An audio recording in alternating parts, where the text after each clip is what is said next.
بخاری شریف سے منتخب 1000 احادیث کا تیسرا والیوم سماعت فرمائیے۔ حدیث نمبر 51۔ حضرت ابو ہریرہ رضی اللہ تعالی عنہ سے روایت ہے، نبی کریم صلی اللہ علیہ وسلم نے فرمایا، اللہ تعالیٰ فرماتا ہے کہ جب میرا بندہ مجھ سے ملاقات پسند کرتا ہے تو میں بھی اس سے ملاقات پسند کرتا ہوں، اور جب وہ مجھ سے ملاقات ناپسند کرتا ہے تو میں بھی ناپسند کرتا ہوں۔ حدیث نمبر 52۔ حضرت ابو ہریرہ رضی اللہ تعالی عنہ سے مروی ہے کہ نبی کریم صلی اللہ علیہ وسلم ایک دن لوگوں کے بیچ تشریف فرما تھے۔ تبھی وہاں پر ایک شخص آپ کی خدمت میں حاضر ہوا اور پوچھا، یا رسول اللہ صلی اللہ علیہ وسلم، ایمان کیا ہے؟ آپ صلی اللہ علیہ وسلم نے فرمایا، تم اللہ اور اس کے فرشتوں، رسولوں اور اس کی ملاقات پر ایمان لاؤ۔ اس نے پھر پوچھا، یا رسول اللہ، ایمان کیا ہے؟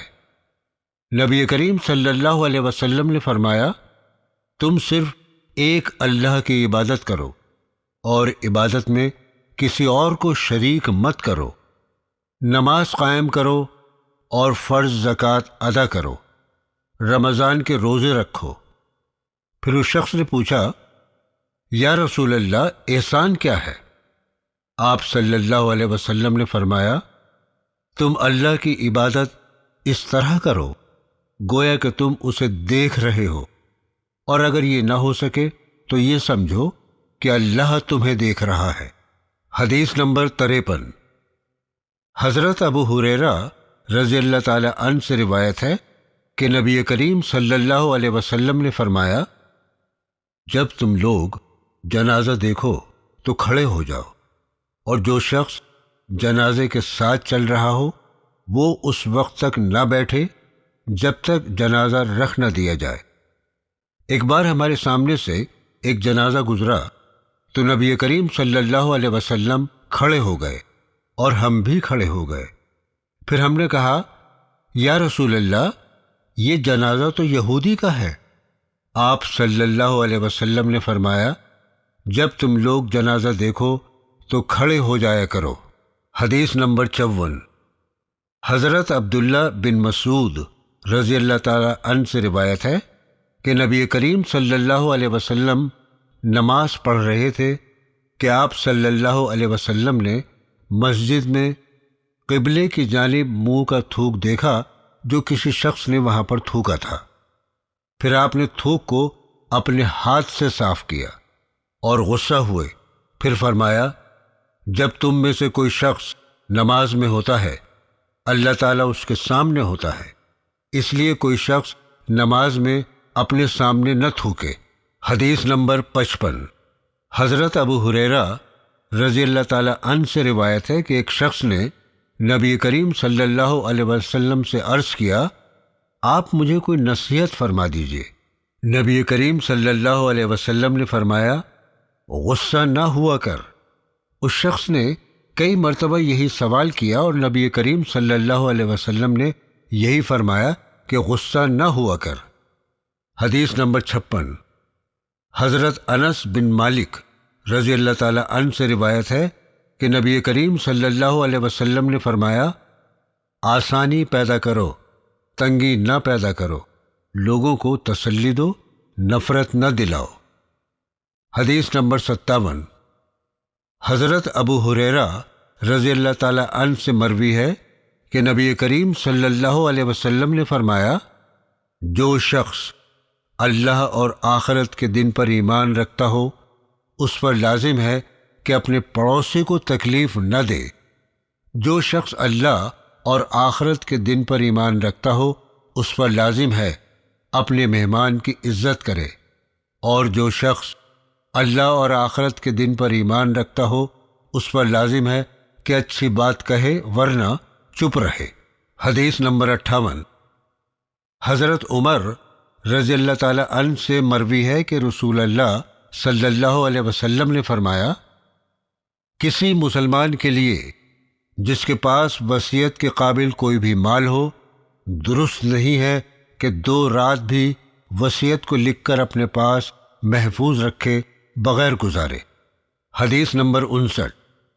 حضرت عمر رضی اللہ تعالی عنہ سے روایت ہے کہ نبی کریم صلی اللہ علیہ وسلم نے فرمایا، جب تمہیں ان لوگوں کی بستی سے گزرنا پڑے جنہوں نے اپنی جانوں پر ظلم کیا تھا تو وہاں سے روتے ہوئے گزرو، کہیں ایسا نہ ہو تمہیں بھی وہ عذاب آ پکڑے جس عذاب میں یہ ظالم لوگ گرفتار کیے گئے تھے۔ حدیث نمبر 60۔ حضرت عبداللہ بن عباس رضی اللہ تعالی عنہ سے روایت ہے کہ ایک شخص نبی کریم صلی اللہ علیہ وسلم کی خدمت میں حاضر ہوا، عرض کیا، یا رسول اللہ، میرا نام جہاد میں جانے کے لیے لکھا گیا ہے، مگر میری بیوی حج کرنے جا رہی ہے۔ آپ صلی اللہ علیہ وسلم نے فرمایا، تم جاؤ پہلے اپنی بیوی کے ساتھ حج کر کے آؤ۔ حدیث نمبر 61۔ حضرت انس رضی اللہ تعالی عنہ سے روایت ہے کہ جب حضرت ابو بکر رضی اللہ تعالی عنہ خلیفہ ہوئے تو انہوں نے ان کو یعنی حضرت انس رضی اللہ تعالی عنہ کو بہترین عامل بنا کر بھیجا اور ایک پروانہ لکھ کر ان کو دیا اور اس پر نبی کریم صلی اللہ علیہ وسلم کی انگوٹھی کی مہر لگائی۔ مہر مبارک پر 3 سطریں لکھی تھیں۔ ایک سطر پر لکھا تھا محمد، دوسری سطر پر لکھا تھا رسول، اور تیسری سطر پر لکھا تھا اللہ، یعنی محمد رسول اللہ۔ حدیث نمبر 62۔ حضرت عائشہ رضی اللہ تعالی عنہا سے روایت ہے، ایک مرتبہ مدینہ کے یہودیوں کی 2 بوڑھی عورتیں میرے پاس آئیں اور انہوں نے مجھ سے کہا، قبر والوں کو ان کی قبر میں عذاب ہوگا، لیکن میں نے جھٹلایا اور ان کی بات کی تصدیق نہیں کر سکی۔ پھر وہ دونوں عورتیں چلی گئیں۔ جب نبی کریم صلی اللہ علیہ وسلم تشریف لائے تو میں نے عرض کیا، یا رسول اللہ، 2 بوڑھی عورتیں تھیں۔ پھر میں نے سارا واقعہ سنایا۔ نبی کریم صلی اللہ علیہ وسلم نے فرمایا، انہوں نے صحیح کہا، قبر والوں کو عذاب ہوگا اور ان کے عذاب کو تمام چوپائے سنیں گے۔ پھر میں نے دیکھا کہ نبی کریم صلی اللہ علیہ وسلم ہر نماز میں قبر کے عذاب سے اللہ کی پناہ مانگنے لگے تھے۔ حدیث نمبر 63۔ حضرت عمر رضی اللہ تعالی عنہ سے مروی ہے کہ نبی کریم صلی اللہ علیہ وسلم نے فرمایا، یہ خلافت اس وقت تک قریش کے ہاتھوں میں باقی رہے گی جب تک کہ ان میں 2 آدمی بھی باقی رہیں۔ حدیث نمبر 64۔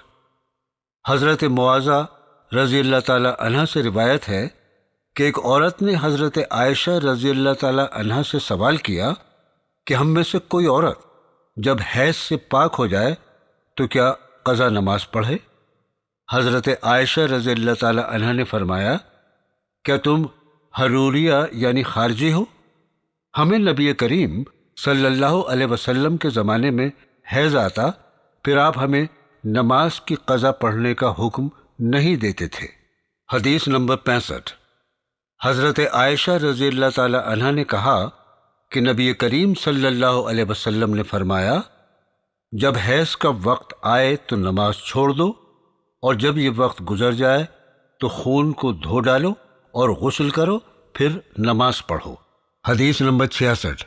حضرت سہیل بن سعد رضی اللہ تعالی عنہ سے روایت ہے کہ رسول اللہ صلی اللہ علیہ وسلم نے فرمایا، جنت میں ایک درخت ہے جس کے سائے میں ایک گھوڑ سوار 100 سال تک چلنے کے بعد بھی اسے طے نہیں کر سکے گا۔ حدیث نمبر 67۔ حضرت عائشہ رضی اللہ تعالی عنہا نے کہا کہ رسول اکرم صلی اللہ علیہ وسلم نے ایک مرتبہ نقش یعنی پھول بوٹے والی چادر پر نماز پڑھی۔ آپ کی نظر اس کے پھول بوٹوں پر پڑی تو آپ نے نماز سے فارغ ہو کر فرمایا، میرے اس چادر کو ابو جہم کے پاس واپس لے جاؤ اور اس سے سادہ چادر لے آؤ، کیونکہ اس پھول بوٹے والی چادر سے مجھے ڈر ہے کہ کہیں مجھے میری نماز سے غافل نہ کر دے۔ حدیث نمبر 68۔ حضرت عبداللہ بن مالک رضی اللہ تعالی عنہ سے روایت ہے کہ نبی کریم صلی اللہ علیہ وسلم جب نماز پڑھتے تو اپنے دونوں ہاتھوں کو سجدے میں اتنا کھلا رکھتے تھے کہ آپ کے بغلوں کی سفیدی ظاہر ہونے لگتی تھی، یعنی بغلیں کھل جاتی تھیں۔ حدیث نمبر 69۔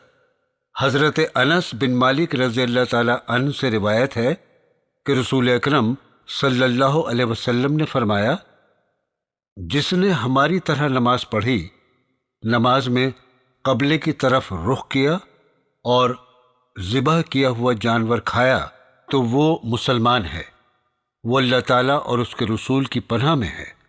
تم اللہ تعالیٰ کی پناہ میں خیانت نہ کرو۔ حدیث نمبر 70۔ حضرت جابر رضی اللہ تعالیٰ عنہ سے روایت ہے کہ رسول اللہ صلی اللہ علیہ وسلم نے فرمایا، مجھے ایسی 5 چیزیں عطا کی گئی ہیں جو مجھ سے پہلے کسی پیغمبر کو نہیں ملی۔ نمبر 1، 1 مہینے کی دوری سے دشمن پر میرا رعب ڈال کر میری مدد کی گئی ہے۔ نمبر 2، ساری زمین میرے لیے مسجد اور پاک کرنے والی بنائی گئی ہے، پانی نہ ملے تو پاک مٹی سے تیمم کر لو، اس لیے میری امت کے جس شخص کو جہاں بھی نماز کا وقت آئے وہیں نماز پڑھ لے۔ نمبر 3، میرے لیے مال غنیمت حلال کیا گیا۔ نمبر 4، پہلے زمانے میں ہر پیغمبر خاص اپنی قوم کی طرف بھیجا جاتا تھا اور میں تمام لوگوں یعنی پوری دنیا کی طرف بھیجا گیا ہوں۔ نمبر 5، مجھے بڑی شفاعت کرنے کی عزت ملی۔ حدیث نمبر 71۔ حضرت کعب بن مالک رضی اللہ تعالی عنہ سے روایت ہے کہ نبی کریم صلی اللہ تعالی علیہ وسلم جب سفر سے لوٹ کر مدینہ میں تشریف لاتے تو پہلے مسجد میں جا کر نماز پڑھتے تھے۔ حدیث نمبر 72۔ حضرت ابو قتادہ رضی اللہ تعالی عنہ سے روایت ہے کہ رسول اکرم صلی اللہ علیہ وسلم نے فرمایا، جب کوئی مسجد میں آئے تو بیٹھنے سے پہلے 2 رکعت نماز پڑھ لے۔ یہ 2 رکعت نماز تحیۃ المسجد کہلاتی ہے۔ حدیث نمبر 73۔ حضرت ابو سعید رضی اللہ تعالی عنہ سے روایت ہے کہ نبی کریم صلی اللہ علیہ وسلم نے فرمایا، جب کوئی شخص سامنے سترا یعنی آڑ رکھ کر نماز پڑھ رہا ہو اور پھر بھی کوئی اس نمازی اور آڑ کے درمیان سے گزرنا چاہے تو اسے ہاتھ کے اشارے سے روکے، کیونکہ وہ شیطان ہے۔ حدیث نمبر 74۔